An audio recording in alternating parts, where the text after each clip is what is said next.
नमस्कार, बहुत स्वागत है आपका स्वदेश न्यूज में। मैं हूं शिवाली श्रीवास्तव आपके साथ और चर्चा करेंगे कि क्या कोरोना फैला रहा है किसान आंदोलन, क्योंकि जिस तरह से लगातार कोरोना की चपेट में पूरा देश, गांव, शहर, पूरी दुनिया है, वहीं ऐसे में कोरोना काल में आंदोलन करना कितना सही है, क्यों ये जिद, क्योंकि जिस तरह से हम देख रहे हैं लगातार कोरोना बढ़ता ही जा रहा है। क्या शहर, क्या गांव, कोरोना किसी को नहीं छोड़ रहा। बूढ़े, बच्चे, युवा सबको अपनी चपेट में लिए हुए है। ऐसे में जहां प्रशासन लगातार भीड़ न इकट्ठी करने की हिदायत दे रहा है, लॉकडाउन लगाया गया है राज्य सरकारों द्वारा, ऐसे में भीड़ में बैठना कितना सुरक्षित है? क्या ये जिम्मेदारी नहीं कि अब कोरोना काल को देखते हुए, कोरोना के बढ़ते संक्रमण और मामलों को देखते हुए इस पर कोई एहतियात कदम उठाए जाए? इसी के लिए आज हरियाणा सीएम मनोहर लाल खट्टर ने भी किसानों से आंदोलन स्थगित करने की मांग की है। उन्होंने कहा है कि इससे गांव में कोरोना फैल रहा है। हरियाणा के मुख्यमंत्री मनोहर लाल खट्टर ने कहा कि 3 कृषि कानूनों का विरोध कर रहे किसानों से कोविड-19 महामारी के मद्देनजर प्रदर्शन स्थगित कर देना चाहिए। उन्होंने कहा कि प्रदर्शन जो है, अभी जो किसान आंदोलन चल रहा है, उसे कुछ वक्त के लिए स्थगित कर देना चाहिए। अगर किसान चाहें तो वो बाद में स्थिति नॉर्मल होने के बाद, स्थिति सामान्य होने के बाद अपना प्रदर्शन फिर से जारी रख सकते हैं या फिर से कर सकते हैं। साथ ही उन्होंने दावा भी किया है कि धरना स्थलों से किसानों की आवाजाही के कारण गांव में भी कोरोना फैल रहा है। जहां एक और सरकार, प्रशासन और शासन लगातार जुड़े हुए हैं, इस कोशिश की जा रही है लगातार कोरोना को कम करने की, लगातार कोरोना की चेन को तोड़ने की। ऐसे में भारी संख्या में एक स्थान पर बैठे रहना कितना सुरक्षित और कितना समझदारी वाला काम है, ये एक बड़ा सवाल उठता है। क्या अब वाकई नहीं लगता कि जिम्मेदारी है अब सबको एक साथ आने की? जिस तरह से सब लोग एक साथ लड़ रहे हैं, तो क्या अब जिम्मेदारी नहीं है हमारी कि हम ऐसे में हम ऐसे में कोरोना की चेन को तोड़ने के लिए अब सब साथ में आए? चर्चा में हमारे साथ शामिल हो रहे हैं चेतन सिंह, प्रवक्ता भाजपा, राम पांडे, प्रवक्ता कांग्रेस। सर, बहुत बहुत स्वागत है आप दोनों का स्वदेश न्यूज में। राम पांडे जी, सबसे पहले मेरा सवाल आपसे होगा कि जिस तरह से किसान आंदोलन जारी है इस वक्त भी, जब शासन प्रशासन लगातार कह रहा है कि भीड़ इकट्ठी ना हो, लॉकडाउन लगाया जा रहा है राज्यों में, ऐसे में कितना सही है इस वक्त भीड़ के एक साथ बैठना? कितना अत्याचार करेंगे किसानों के ऊपर, कितना उनको तड़पा तड़पा कर मारेंगे। 400 किसान वहां शहीद हो चुके हैं, शर्म नहीं आती इनको। 6 महीने हो चुके हैं, प्रधानमंत्री की चौखट पर पड़े हुए हैं। कौन से कानून है? पहले उन पर तो उनको खत्म करे ना। पहला कानून क्या है? कालाबाजारी जिससे बढ़ेगी, असीमित भंडारण बढ़ेगा, उससे कालाबाजारी बढ़ेगी, भ्रष्टाचारी बढ़ेगी। दूसरा कानून क्या है? मंडी खत्म करो कानून। मंडी खत्म हो जाएंगी, क्या होगा? किसानों की जो अनाज है वो सस्ता बिकेगा और हमें महंगा मिलेगा। तीसरा कानून क्या है? कि किसान कोर्ट में नहीं जा सकता।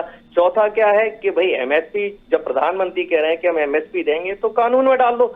ये छोटी सी 4 बातें हैं, वो उठ जाएंगे। दूसरा, आप उनको उठाना चाहते हैं तो उनको एक लेटर दे दो रामलीला मैदान का, कि ये लेटर पकड़ो और जब कोरोना खत्म हो जाएगा आप रामलीला मैदान में आके बैठना। वो तो वहां मजबूरी में पड़े हैं, सर्दी में, गर्मी में, बारिश में, और इतने समझदार किसान हैं कि वहां सैनिटाइज कर रहे हैं, मास्क कर रहे हैं, जो कर सकते हैं वो कर रहे हैं।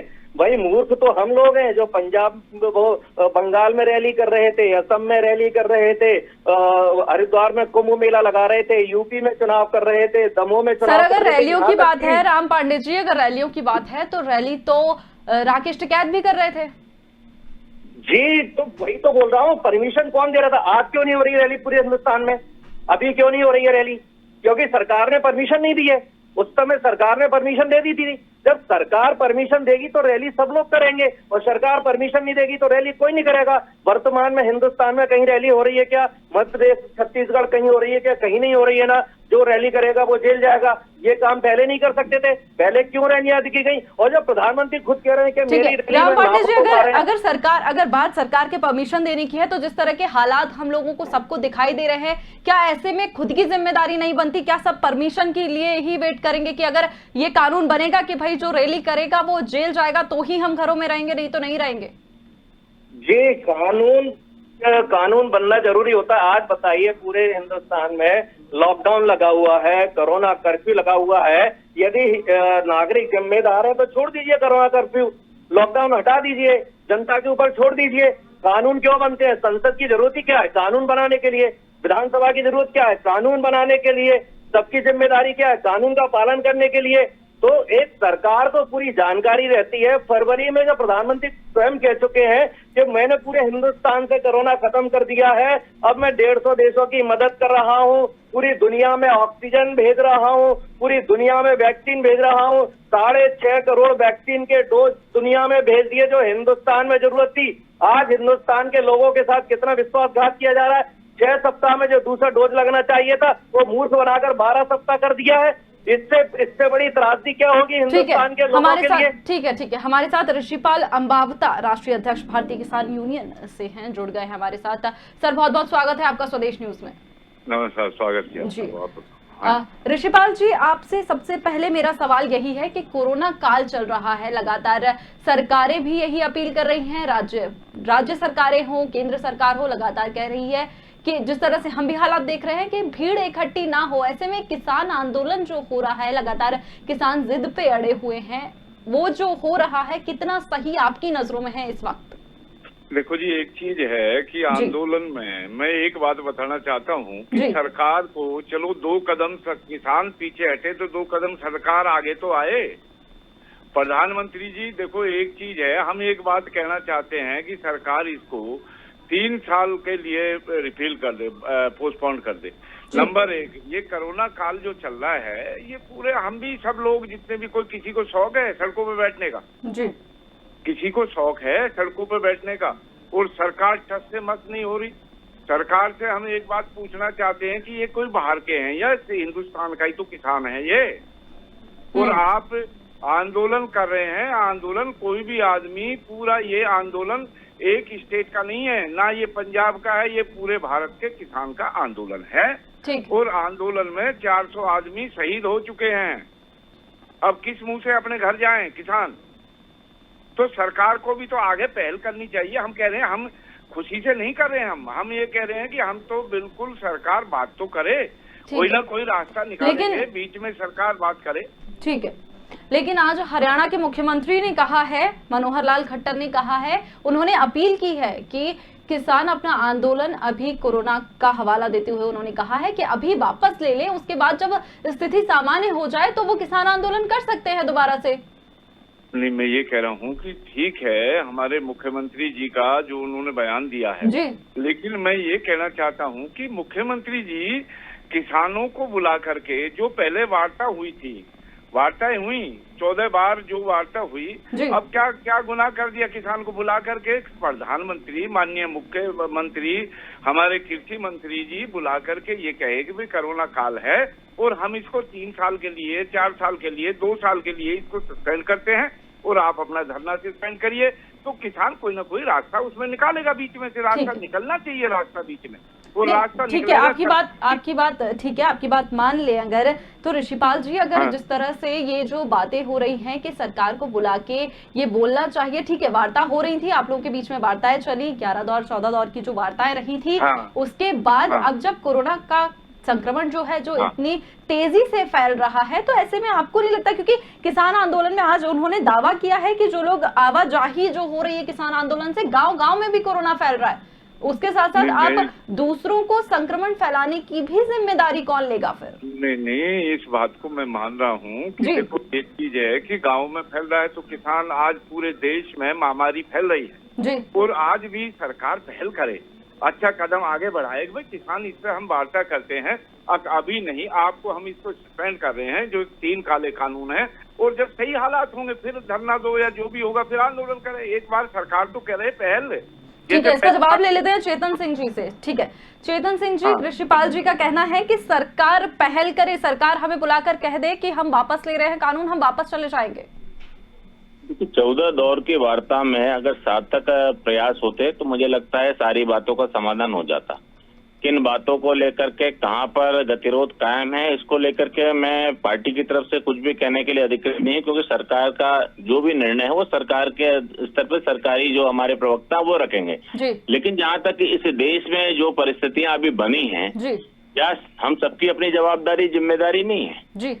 ये गांवों को बचाने की जवाबदारी जिम्मेदारी केवल सरकार में बैठे हुए लोगों की होती है क्या? क्या केवल सरकार में बैठे हुए लोग गांव में नहीं रहते हैं क्या? मुझे लगता है ऋषिपाल जी ने बहुत सारी बातें बहुत अच्छी भी की हैं। अगर सच में अगर ऐसे लोग और सरकार के साथ वार्ता में बैठते तो मुझे लगता है कि 14 बार की वार्ता करने की आवश्यकता नहीं पड़ती, 2-4 बार की वार्ता में ही सारी बातों का निराकरण हो जाता। और अगर किसान आंदोलन से जुड़े हुए जो हमारे मित्र कह रहे हैं, निश्चित रूप से मैं उनकी बात का स्वागत करता हूं कि अगर सरकार 2 कदम बढ़े, 4 कदम आप बढ़ने को तैयार हो। मुझे नहीं लगता है कि सरकार कोई अपने एटीट्यूड के साथ काम करती है, सरकार देश के लिए काम करती है। सरकार किसी की भी सरकार हो, हमेशा ये सोच करके चलती है कि मेरा जो कार्यकाल है उसको किस तरह से गति मिले, किस तरह से उस कार्यकाल को एक यादगार कार्यकाल के रूप में देश की जनता याद करे। तो इस बात को लेकर के तो अगर अवसर मिलता है तो हर सरकार को, उस सरकार में सम्मिलित लोगों को प्रसन्नता व्यक्त करने का अवसर मिलता है। और जहां तक देश में कोरोना की विपरीत परिस्थितियां हैं, जो आज माननीय मनोहर लाल खट्टर जी, माननीय मुख्यमंत्री जी ने बात की, मैं हमारे ऋषिपाल जी से भी कहना चाहूंगा कि भाई साहब ये आंदोलन हम 30 दिन बाद, 60 दिन बाद, जब आपको लगता है फेवरेबल परिस्थितियां हो, क्यों नहीं कर सकते हैं? और कांग्रेस की बातों का तो मैं कोई जवाब देना नहीं चाहता। नॉनसेंस बात करने वाले लोग हैं, लाशों पे राजनीति करने वाले लोग हैं। वो तो पता नहीं कहाँ की, अगर इतना ज्ञान होता तो पप्पू पास हो गया होता, तो उसके बारे में तो मुझे कोई बात नहीं करनी। लेकिन हाँ, देश का किसान जवान निश्चित रूप से अगर उसकी कोई बात है, सरकार गंभीरता से सुनेगी। और ऋषिपाल जी भाई साहब, मैं आपको आश्वस्त करना चाहता हूँ, पूरी बात पूरी गंभीरता से सरकार सुनेगी। और माननीय प्रधानमंत्री जी, माननीय कृषि मंत्री जी आपकी प्रतिबद्धता के प्रति और किसानों के समर्पण के प्रति प्रतिबद्ध है। उनकी हर समस्या का निराकरण करने के बाद ही किसी प्रकार का कानून लागू किया जाएगा। इसको लेकर के सरकार ने अपनी तरफ से बहुत साफ और बहुत स्पष्ट रूप से कहा है। ठीक है राम पांडे जी, मेरा सवाल एक आपसे है कि आप इत्तेफाक नहीं रखते इस बात से जो उन्होंने कहा है, मनोहर लाल खट्टर जी ने जो कहा है, हरियाणा के मुख्यमंत्री ने, कि जब सामान्य स्थिति हो जाए तो अगर किसान चाहें तो दोबारा से अपना आंदोलन जो है वो शुरू कर सकते हैं, लेकिन फिलहाल उन्होंने स्थगित करने की मांग की है क्योंकि ये जो कोरोना है जिस तरह से बढ़ रहा है, गाँव में भी फैल रहा है। जी, मनोहर लाल खट्टर जी हरियाणा के मुख्यमंत्री है, दिल्ली से लगा हुआ है। दिल्ली में प्रधानमंत्री रहते हैं, सब दिल्ली में रहते हैं। वहाँ सेंट्रल विस्टा प्रोजेक्ट चल रहा है 20,000 करोड़ का, हजारों मजदूर काम कर रहे हैं, 180 गाड़ियों को सरकार की तरफ से वहाँ आने जाने की परमिशन दी है। क्या वो कोरोना नहीं फैला रहे? वो 20,000 करोड़ रुपया क्या वो देश के काम नहीं आएगा? आज अस्पतालों में बेड की कमी है, वेंटिलेटर की कमी है, ऑक्सीजन की कमी है, क्या उस 20,000 करोड़ का उपयोग वहां नहीं किया जा सकता? क्या 20,000 करोड़ में ऐसे समय प्रधानमंत्री का घर, प्रधानमंत्री के लिए संसद, प्रधानमंत्री के लिए अंडरग्राउंड टनल बनना जरूरी है? क्या जरूरत है उसको? सेंट्रल विस्टा प्रोजेक्ट बंद नहीं किया जा सकता? वो कोरोना नहीं फैला रहा है? और आप बताइए, ये विस्फोट, आज किसान मरने को तैयार है, किसान वहां बैठा हुआ है। यदि किसान कोरोना फैला रहा है तो इसका मतलब उसको खुद को होगा, वो मरने के लिए तैयार है, जान देने के लिए तैयार है। ये बात सरकार को समझ में नहीं आ रही है। तो सरकार को सोचना चाहिए कि वो मरने को तैयार है। खट्टर जी बार बार कह रहे हैं तो उनको लिखित में दे दें कि तुम्हारा आने जाने का खर्चा हम उठाएंगे, ये रही रामलीला मैदान की परमिशन, सारी व्यवस्थाएं दोबारा से आप लौट कर आओगे तो हम करेंगे। और सबसे बड़ी बात तो है, ये फेंकू क्यों जित पैड़ा हुआ है? तो राम जी, ठीक है राम पांडे जी, अगर किसान इस तरह से, इन्होंने पप्पू बोला है, पहले इन्होंने पप्पू बोला है, गंदगी फैलाने का काम इन्होंने किया है कि फेंकू ने 5 साल से देश को बर्बाद कर दिया। फेंकू ने फेंक के सारी बातें इतनी फेंकी है 7 साल में कि विश्व में डंका, दुनिया में डंका, दवाइयां नहीं है, चेतन जी से इसका जवाब लेंगे। चेतन जी आप इसका जवाब दीजिए। देखिए, जिस तरह के ये लोग विकृत मानसिकता के लोग हैं, ये देश का विभाजन करने वाले लोगों के साथ है, ये आतंकवादियों के साथ है, ये देश में टुकड़े टुकड़े गैंग का नेतृत्व करने वाले लोगों के साथ है। और राम पांडे जी जैसे लोगों का नाम दुर्भाग्य से राम रखा गया है, ये तो रावण रखने के योग्य भी नहीं है। और जहाँ तक कांग्रेस और कांग्रेस की मानसिकता का सवाल है, तो ये विश्वा को लेकर के जो उससे परेशानी है, तो वेटिकन सिटी जाने वाले लोग हैं। वेटिकन सिटी चले जाओ भैया, ये हिंदुस्तान आपके लायक नहीं है, ये हिंदुस्तान की पावन भूमि। एक से देखिए, मेरा आप दोनों से निवेदन है, आप एक से बात कीजिए तो ही बात समझ में आ पाएगी। फैसू ने देश को बर्बाद कर दिया है, विश्व पास हो गया, ठीक मांग रहे पूरी दुनिया से, पास हो गया क्या? ठीक मांग रहे। देखिए, मेरा आप दोनों से निवेदन है कि कृपया जो है चर्चा की मर्यादा जो है बनाए रखें, इस तरह के शब्दों का इस्तेमाल ना करें। पप्पू क्या बोला इन्होंने? आप भैया दोनों से कौन है मेरा पप्पू? निवेदन है कि इस तरह की भाषा का इस्तेमाल पहले ना मैं करें। इन्होंने मंदबुद्धि पप्पू बोला वाला था, बात का आपको कोई जवाब नहीं देना रोकना चाहता। मैं ये चाहिए था। पहले भी कहा, मैं अभी तो अपने नहीं आप को बोलता। मंदबुद्धि मानती है तो उसमें मैं क्या कर सकता हूँ? अरे ये सर मैं दोनों को रोक रही हूँ, मैं दोनों को रोक रही हूँ, मैं किसी एक से नहीं बोल रही हूँ ये चीज। क्या करेगा? जिसने बीवी के साथ मंदबुद्धि। गद्दारी की, जिसने अपनी पत्नी के साथ गद्दारी की, मंदबुद्धि। वो फैकू देश के अरे राम पांडे जी, मंदबुद्धि। राम पांडे जी, पहले तो मैं राम पांडे जी मैं दोनों को बोल रही हूँ, मैं दोनों को बोल रही हूँ कि मर्यादा बनाए रखें और मुद्दा हमारी चर्चा का मुद्दा, सर हम मुद्दे से भटक रहे हैं। हमारी चर्चा का मुद्दा ये नहीं है। हमारी चर्चा का मुद्दा फिलहाल ये है कि जो किसान आंदोलन हो रहा है, जो सीएम ने कहा है, हरियाणा के सीएम ने, क्या उस पर अमल नहीं किया जा सकता? क्योंकि उन्होंने मना तो नहीं किया है कि आप आंदोलन ना करें। उनका कहना यह है कि हालातों को देखते हुए, हालात सबके सामने हैं, हालातों को देखते हुए आप फिलहाल समझदारी का एक निर्णय लें और उसके बाद आप किसान आंदोलन चालू रखें।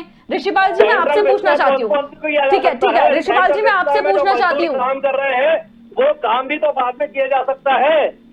ठीक है एक सेकंड, ठीक है राम पांडे जी मैं आपके पास भी आऊंगी। ऋषिपाल जी मैं आपसे पूछना चाहती हूँ कि जिस तरह से जो सीएम ने कहा है, क्या उनकी अपील पर गौर नहीं किया जा सकता? क्या उनकी जो सलाह है उस पर गौर नहीं किया जा सकता है?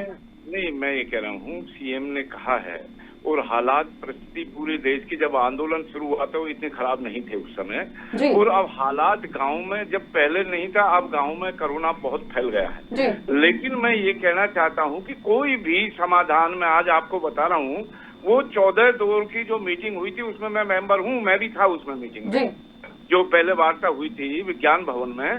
कारण क्या है कि कहीं भी, आज मैं एक सबसे पहली स्पष्ट बात तो ये कर रहा हूँ कि आंदोलन नॉन पॉलिटिकल है ना। ये आंदोलन में हमने पहले भी यही रखा था, अब इसमें हम किसी पार्टी ऋषिपाल जी अगर नॉन पॉलिटिकल होने की बात है तो ये आंदोलन क्या है ये हम भी देख रहे हैं। नॉन पॉलिटिकल होने की बात है तो राकेश टिकैत जी पॉलिटिकल उसमें नहीं जाते। वो साफ साफ अगर जब ये कहते हैं कि हम किसी पार्टी के जो है साथ नहीं है, लेकिन वो कहीं ना कहीं जाके एक पार्टी के खिलाफ बिल्कुल उनका एजेंडा भी दिख रहा है। वो राकेश टिकैत जी ने ये कहा है कि हम किसी पार्टी के साथ नहीं हैं, लेकिन भाजपा को हराने के ये खिलाफ जो आंदोलन है, ये भारतीय जनता पार्टी की नीतियों के खिलाफ आंदोलन है। और हम अभी भी कह रहे हैं, हम अगर इसको ये सरकार बुला करके किसानों को, अगर हालात खराब हैं और जो हमारे मुद्दे हैं उनको ये पोस्टपोन करें और किसान से वार्ता करें, किसान की बातों को मानने की बात करें। देखो 3 काले कानून हैं, ये काले कानून ये इनको बिल्कुल पोस्टपोन कर दे 3 साल के।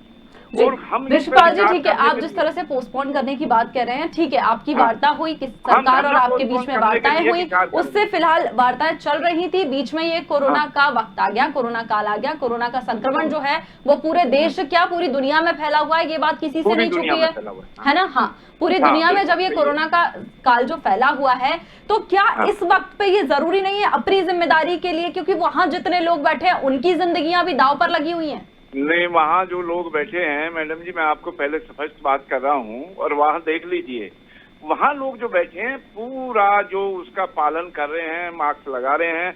नंबर 1, वो मजबूरी में बैठे हैं, सरकार बुलाए। हम कह रहे हैं, हमारी वार्ता हुई है अभी, और 25 को वार्ता है कि सरकार बुलाए। जैसे पहले बुला रही थी तो कहीं ना कहीं रास्ता निकल आएगा, ये पोस्टपोन कर दे, हम भी पोस्टपोन करेंगे, धरने पर विचार करेंगे हम सारे मिल करके और बात करें। अब इन्होंने तो बात करना ही छोड़ दिया बिल्कुल। सरकार ठीक है ऋषिपाल जी, आप कह रहे हैं कि वहाँ जितने बैठे हैं वो सब सुरक्षित हैं, सही है? कितनों की क्या बोलते हैं कोरोना संक्रमण की जांच जो है वो जो अपन टेस्ट करा रहे हैं हुआ है? हाँ नहीं, वहाँ नेताओं ने, अब ये हमारे अजय चौटाला जी ने वहाँ लगाया है, वहाँ कैंप लगाया है। सारे जो बड़े ये जो हमारे इंडियन नेशनल लोकदल के हैं हरियाणा के, अब है अजय चौटाला, अब है उन्होंने अब मैं ये कह रहा हूँ, देखो एक चीज है, सारी बात, अब संक्रमण तो बिल्कुल हो रहा है और बात आपकी बिल्कुल दुरुस्त है। सरकार ने जो ये ऐलान कर रही है, आज भी आप देख लो कि पूरे देश में हालात क्या है, लाखें जा रही हैं, जल रही हैं। गांव में भी अब पहले कम था, अब ज्यादा फैल गया, रोज 20-20 एक गांव में 20-20 लोग मर रहे। और मैं भी कह रहा हूँ अब सरकार इस पर तुरंत बुलाए और बैठ करके ऋषिपाल जी, वार्ता करें। ऋषिपाल जी, ठीक है, आप मान रहे हैं, बहुत अच्छी बात है कि आप मान रहे हैं कि क्या हालात हैं। ये बेहद अच्छी बात हाँ। है कि आप इस बात को कबूल कर रहे हैं कि जो हालात हैं वो वाकई भयावह हैं। लेकिन भयावह, क्या हाँ। सिर्फ वहां बैठे लोगों की जिम्मेदारी जो है वो सिर्फ सरकार की है? क्या अपने खुद नहीं, की जो सरकार की चेतना नहीं है। होती है वो हमें नहीं है कि फिलहाल जो हम अब अपनों को मरते देख रहे हैं, लोगों को आप देख रहे हैं हालात क्या हैं, हॉस्पिटल्स की बात कर लें, शमशान हाँ, घाटों की हाँ। बात कर लें, तो किस तरह के हालात बने हुए हैं। तो क्या इस समय पे जिस तरह से जिम्मेदार हैं वो ये नहीं कह सकते कि ठीक है अभी हम फिलहाल के लिए हम ये नहीं कह रहे आप किसान से लड़ें, आपका हक है, आप माफ कीजिएगा, आप सरकार से लड़ें, आपका हक है, लेकिन आप अभी के लिए जो हालात हैं उनको देखते हुए एक बीच का रास्ता तो निकाला जा सकता है ना। नहीं, जिस तरह से सीएम ने निकाला कहा जा है, सकता है। मेरी बात सुनिए, जिस तरह से सीएम ने कहा है कि आप स्थिति जब नॉर्मल हो जाए तो आप फिर से अपना आंदोलन शुरू कर दीजिएगा, मनाही तो नहीं है। नहीं, बिल्कुल सही बात है और जी। इस पे विचार करेंगे। कल परसों में हमारी मीटिंग है 1-2 दिन में, और हम यही चाह रहे हैं सरकार भी तो देखो एक चीज है, सरकार कोई बाहर की सरकार तो है ना, किसान हो, और सरकार ने ये भी देख लिया है कि किसान का विरोध करने के बाद में बंगाल में अब देख लिया है, अगर सरकार तानाशाही रवैया अपनाएगी, हम ये कह रहे हैं सरकार से हमारी कोई दुश्मनी नहीं है, सरकार अपना काम करे, किसान अपना काम करे। नहीं, सरकार अपना काम करे, किसान अपना, हमें राज नहीं करना है, राज करेंगे राजनीतिक लोग। हमारा किसान का आंदोलन है, किसान की लड़ाई, और मैं यही अपील मैं करता हूं सरकार से, माननीय कृषि मंत्री महोदय से, कि एक बार और वार्ता बुला के देख लीजिए। मुझे उम्मीद है कि कुछ इसका हल निकल जाए। ठीक है, इस बात का जवाब लेंगे चेतन सिंह से। लेकिन चेतन सिंह जी, जिस तरह से ये कह रहे हैं, ऋषिपाल जी का कहना है कि हमारा कोई राजनीतिक पार्टी से हमारा कोई सरोकार नहीं है, किसान आंदोलन है, लेकिन हमने भी देखा जब शुरू हुआ था तो वाकई किसान आंदोलन था, लेकिन जैसे जैसे धीरे धीरे समय बीतता गया उस तरह से आंदोलन में का भी रुख जो है वो मुड़ता गया। क्या कहना चाहेंगे आप इस बारे में? देखिए, निश्चित रूप से किसान आंदोलन शुद्ध रूप से अराजनीतिक था, लेकिन बीच बीच में अनेक अवसरों पर राजनीतिक रूप लेता गया। उससे हमको कुछ लेना देना नहीं है। एक्चुअल अगर स्थिति किसानों की है तो निश्चित रूप से किसानों के हित में अगर कोई भी निर्णय अगर सरकार के माध्यम पर, सरकार के स्तर पर अगर कहीं रुका है तो निश्चित रूप से हम किसानों के हित में निर्णय करेंगे। ये सरकार किसानों की सरकार है, किसानों के हितों के लिए बनाई सरकार है। किसान और जवान ये तो हमारे अपने दो आंखें हैं, हम इनको कैसे इग्नोर कर सकते हैं। और ऋषिपाल जी, मैं भी आपको भरोसा दिलाना चाहता हूं कि सरकार हर स्तर पर, हर परिस्थिति में किसान और जवान के प्रति प्रतिबद्ध है, कटिबद्ध है, और आपकी समर्पण की इस देश में कोई आलोचना नहीं कर सकता, हर तरफ सराहना मिलेगी। मेरा फिर से ये कहना है कि किसी भी आंदोलन में अगर हम अंतःकरण से, शुद्ध मन से, पवित्रता के साथ, अपने हित के साथ, देश हित को अगर ध्यान में रख करके बैठेंगे, निश्चित रूप से समाधान निकलेगा। आज नहीं निकला तो क्या हुआ, आने वाले कल में निकलेगा। ठीक है, राम पांडे जी, जिस तरह से चेतन सिंह ने भी कहा, चेतन सिंह जी ने कहा कि हम जो है, मैं भी उनको आश्वासन देता हूं कि हम इस बारे में चर्चा भी करेंगे। ऋषिपाल जी का भी कहना है कि जिस तरह से उन्होंने सीएम ने जो कहा है उस पर हम गौर करेंगे। आप क्या कहना चाहते हैं? टोटल झूठ बोल रहे हैं। 6 महीने से किसान वहाँ है, 400 मर चुके हैं। बताइए कौन सा मंत्री उनसे मिलने के लिए गया? क्या प्रधानमंत्री उनसे मिलने के लिए स्वयं नहीं जा सकते? क्या प्रधानमंत्री यदि किसानों से मिलने के लिए चले जाएंगे तो क्या छोटे बन जाएंगे? तो किसानों को केवल भगाने का ये षड्यंत्र है। आप बताइए उन किसानों के लिए। नहीं तो आप क्या कहना चाह रहे हैं, कोरोना नहीं है दुनिया में? ये तो प्रधानमंत्री ने बोल दिया था फरवरी में कि कोरोना खत्म हो गया, इसलिए तो बंगाल में रैली कर रहे थे। ये जो अरे पांडे जी, राम पांडे जी, जब अगर जी। प्रधानमंत्री ने बोला था कि कोरोना खत्म हो गया तो अब जो ये तस्वीरें हैं वो भी तो हम देख रहे हैं ना सामने। वो प्रधानमंत्री अंधे हैं, उनको नहीं दिखाई दे रही हैं। आप देखिए लाशें बिछी हुई है पूरे जितने भी अस्पताल है। तो हमें तो दिखाई दे रही है ना, हमें तो दिखाई दे रही है ना, तो हम क्यों आंखें बंद करके बैठे हैं? प्रधानमंत्री अंधे हो चुके हैं और इनको बंद कीजिए। जब ये बोल रहे थे मैं चुप था। मैं बोलता हूँ आवाज को जरा बंद करिए और ऐसे आदमी के साथ मुझको मत बुलाया करिए। भारतीय जनता पार्टी के लोगों को निष्पक्ष, नालायक, बेवकूफ, देश के अपने प्रधानमंत्री के बारे में जो सम्मान नहीं कर सकता, ऐसे गधों को बुलाते हैं आप। चेतन सिंह जी हमेशा बकवास करते हैं। इनको हमेशा मेरे सामने इनका मुंह बंद रखा करो। इनको तमीज नहीं है। देखिए मेरी आप दोनों से निवेदन है मेरा, चर्चा को कहीं और ना ले जाए। चर्चा अगर शालीनता से होगी तो ज्यादा बेहतर होगा। प्रधानमंत्री जी की चौखट पर दिल्ली में 400 लोग मर चुके हैं। क्या प्रधानमंत्री उनके साथ दरियादिली दिखाएंगे? उनके लिए कीलें लगा दी, जैसी बॉर्डर पे कीलें लगा दी है। केवल ये उनको घर भेजने का षड्यंत्र है। ये उनके साथ वापस से फिर से